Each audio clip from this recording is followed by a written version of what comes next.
അച്ഛാ, നാളെയാവുന്ന ഈ കാടും മരവും ഒക്കെ തീർന്നു പോവില്ലേ?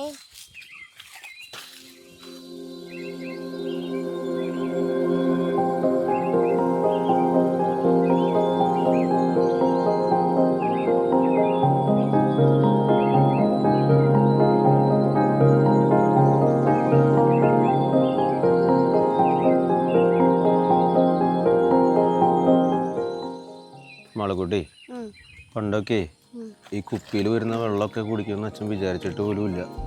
അതെന്താ? അതായത് പണ്ട് ഒരുപാട് കുളങ്ങളും എല്ലാം ഉണ്ടായിരുന്നു, കിണറുകളൊക്കെ. അതിൽ നിന്നാണ് അച്ഛൻ വെള്ളമൊക്കെ കുടിച്ചുകൊണ്ടിരുന്നത്. ഇപ്പം ഉണ്ടല്ലോ, ഈ കുളവും മണ്ണും എല്ലാം പൊല്യൂട്ടഡായി, അതായത് മലിനമായിരുന്നു മൊത്തം.